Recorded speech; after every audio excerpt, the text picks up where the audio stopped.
ketiga yaitu kenapa Tuhan harus ngambil istrinya Rai. Jadi si Seva ini ngungkapin perasaannya, tapi pas si Seva ngungkapin perasaannya ini, si Ren malahan kayak ngerasa ditipu. Terus kan kayak lebih suka yang tentang bucin-bucin kayak gitu. Itu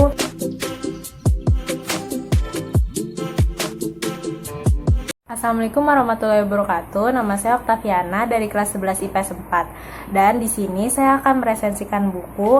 Saya memilih 2 buku novel. Yang pertama itu ada Forever and Always. Terus yang kedua ada Rembulan Tenggelam di Wajahmu.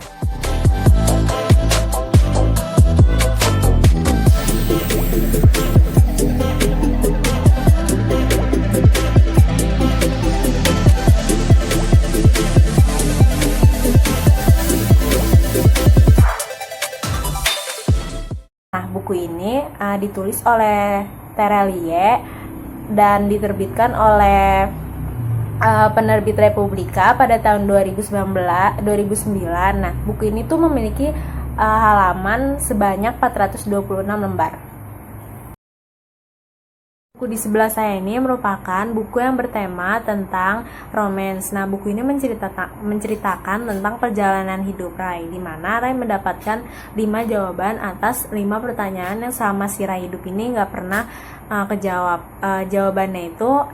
Pertanyaannya itu yang pertama, kenapa di antara banyak panti, kenapa si Rai ini harus ada di panti asuhan yang menurut dia tuh kayak neraka, karena si Rai ini sebagai jembatan antara Diyar untuk meninggal di waktu subuh ditemani sama malaikat-malaikat sama si penjaga panti untuk tobat. Jadi tuh ceritanya si Rai sama Diyar itu kerja di terminal. Kalau misalkan Rai, dia tuh kerjanya kayak maling sama bujudi, pokoknya yang nggak benar. Nah, terus kalau misalkan si Diyar, dia tuh penjaga toilet. Nah, si Diyar ini waktu itu pada suatu hari gitu si Rai nyamperin Diyar buat minta uangnya Diyar, uang setorannya Diyar, tapi karena udah distorin sama Diyar jadinya dia nggak dapet.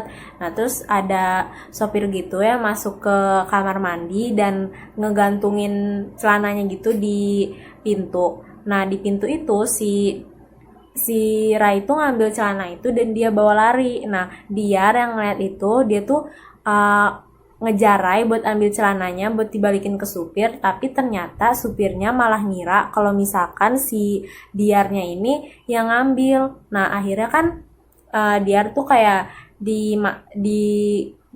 gerombolin sama masakan, dia digebukin sampai pengen dibakar. Untungnya ada polisi. Nah, si polisinya itu kayak bawa Diyar ke rumah sakit. Di satu sisi si Rai ini yang ngambil duitnya si supirnya itu, si Rai ini malahan kayak buat berjudi. Terus juga dia karena dia dapat kayak uang banyak, dia tuh menang judi gitu, dia tuh akhirnya kayak beli minuman keras. Habis itu dia kayak ada kebocoran di tubuhnya gitu sampai dia harus masuk ke rumah sakit yang sama Diyar. Nah, di situ penjaga panti datang mewakilin mereka berdua itu. Nah, jadi wali maksudnya. Pas di waktu subuh si Diyar itu meninggal dan si Rai karena penyakitnya udah kompleks banget, jadi tuh si Rai ini kayak dibawa lagi ke rumah sakit di kota. Nah, kan udah pasti butuh biaya kan. Nah, biaya yang gak sedikit itu dibayarin sama uang pribadinya si penjaga panti, padahal uang itu sebagai tabungan si penjaga panti buat naik haji, karena tuh dia tuh kayak terobsesi banget buat naik haji, karena kayak dari kecil emang udah diajarin kalau misalkan orang-orang yang udah naik haji tuh kayak derajatnya tuh tinggi banget, padahal nggak semuanya kayak gitu.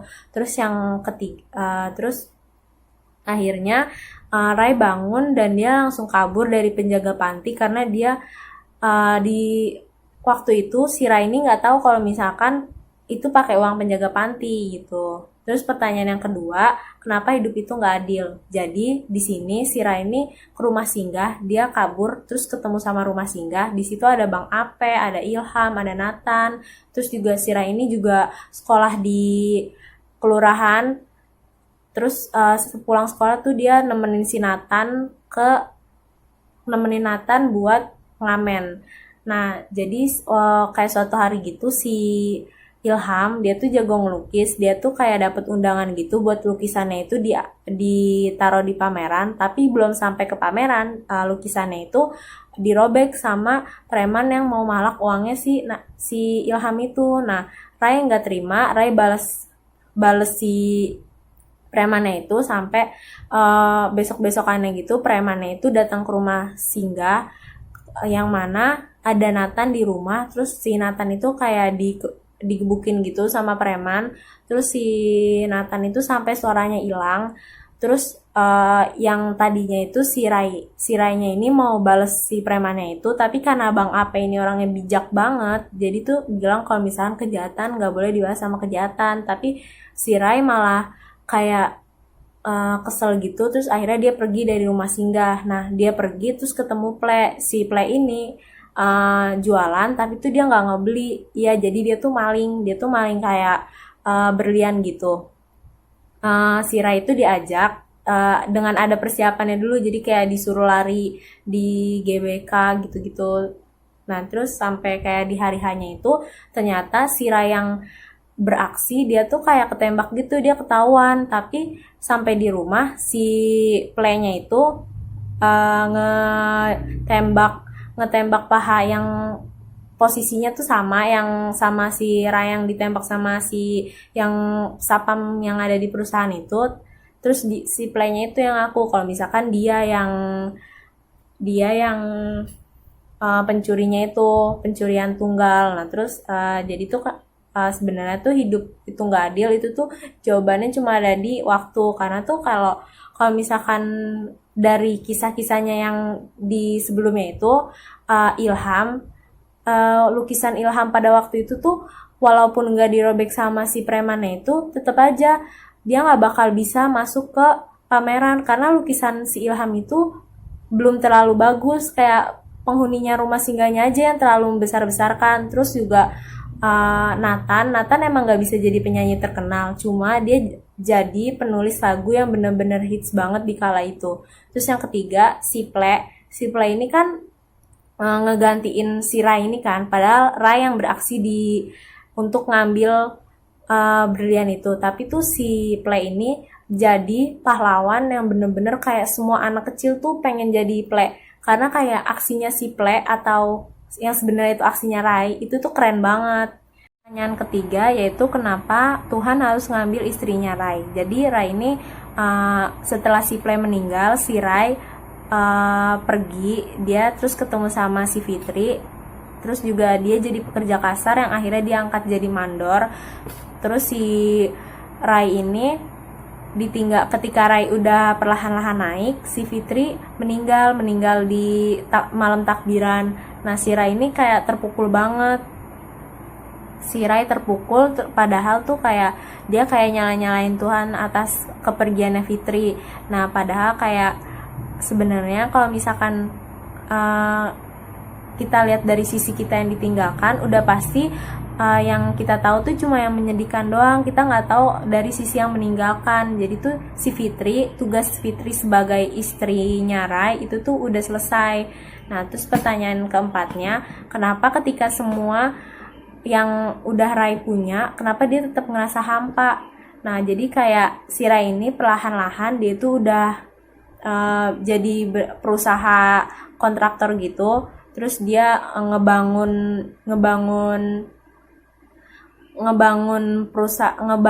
bangunan, yang bangunan itu sebagai wujud dia kalau misalnya dia itu cinta sama si Fitri. Udah gitu dia juga punya Jo yang orang kepercayaan dia yang udah ngikutin dia semenjak dia jadi mandor.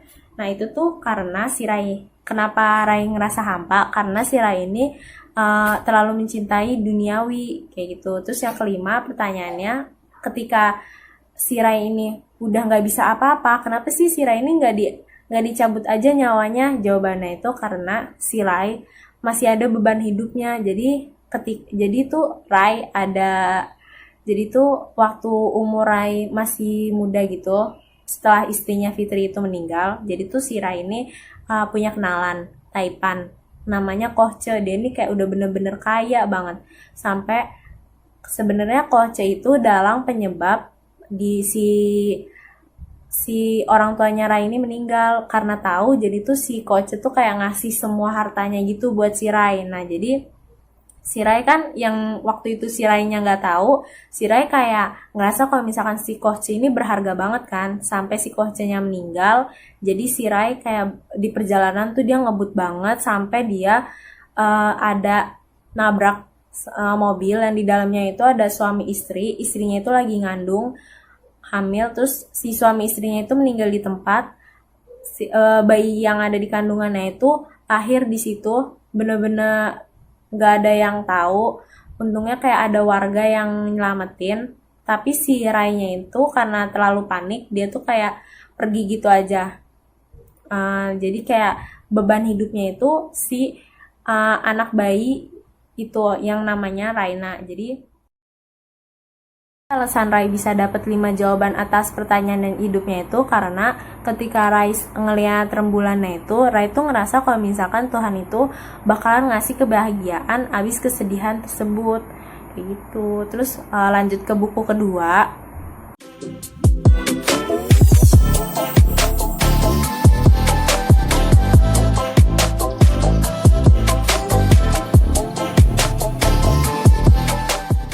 Nah, di buku ini tuh ditulis sama Jenny Thalia. Terus diterbitkan sama PT Alex Komput Indo pada tahun 2016 dan memiliki halaman sebanyak 216 lembar. Nah, di video yang kedua ini bertema tentang kesalahan di masa lalu. Jadi tuh ceritanya kayak si Ren sama Seva ini ketemu di shelter bus. Terus si Ren ngajak si Seva cerita di coffee meter. Nah, di coffee meter itu tuh kayak tempat dimana si Ren sama Seva menghabiskan masa-masa SMA-nya. Jadi pas flashback ke cerita SMA-nya, jadi si Ren sama Seva ini sahabatan. Awalnya tuh si Seva ini tuh pendiam banget. Kalau misalkan diajakin ngomong, dia tuh cuma jawab seperlunya aja. Ren yang petakilan, dia tuh ngajakin si Seva ngomong. Terus sampai-sampai mereka tuh kayak ada simbiosis mutualisme. Jadi si Seva ngajarin si Ren bahasa Inggris, si Ren ngajarin Seva kimia, biologi sama fisika. Nah, di situ si Seva lama-lama suka sama si Ren, padahal si Ren sendiri dia tuh kayak suka atau terobsesi sama si Anggi, yang mana Anggi tuh kayak punya pacar mulu, padahal si Anggi tuh tahu kalau misalkan si Ren ini suka sama dia. Nah, terus sampai pengumuman kelulusan, si Ren sama Seva ini beda kuliah. Jadi si Ren ada di Bogor, si Seva ada di Bandung. Nah, di tempat kuliahnya di Bandung, si Seva punya temen namanya Kegan. Nah, Kegan ini suka sama si Seva, tapi Sevanya nggak terlalu menggubris tentang si Kegan ini. Terus tapi dia tetap kayak temenan seperti biasa, sampai-sampai ada kabar kalau misalkan si Anggi pacaran sama Vito. Vito ini teman baiknya si Ren pas di SMA.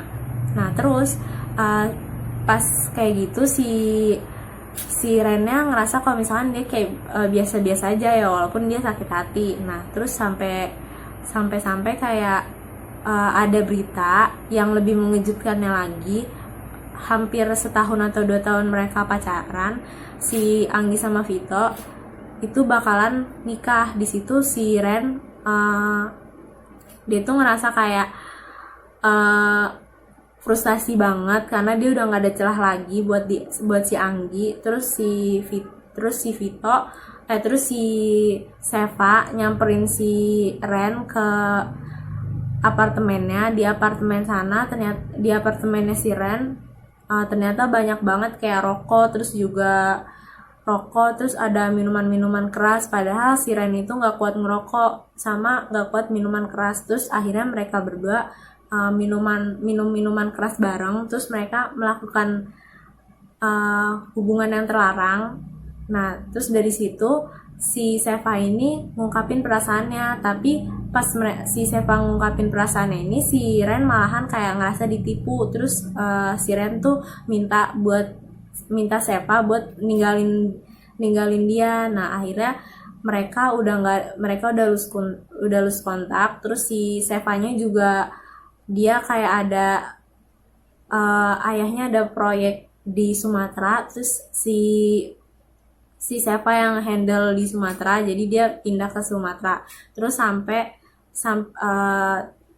nah terus pembicaraan di Coffee Meter itu akhirnya selesai. Terus si Sevanya itu pulang. Nah ternyata si Ren itu ngikutin si Seva dari belakang. Nah sampai Seva sampai rumah, jadi tuh ada anak kecil yang ternyata itu tuh anak Seva sama Ren. Tapi di situ Ren langsung disuruh pergi aja. Jadi kayak gitu ceritanya.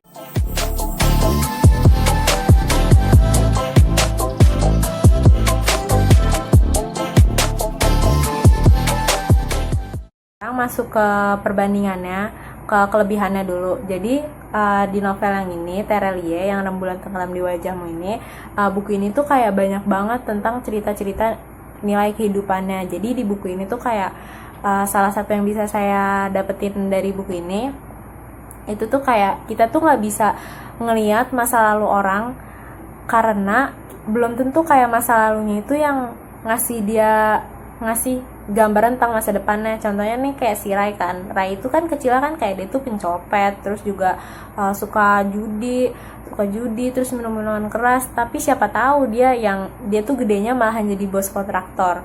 Terus kalau misalkan di buku ini tuh kayak ngasih tahu kita kalau misalkan kita tuh kayak dalam bertindak itu kita tuh harus hati-hati. Terus juga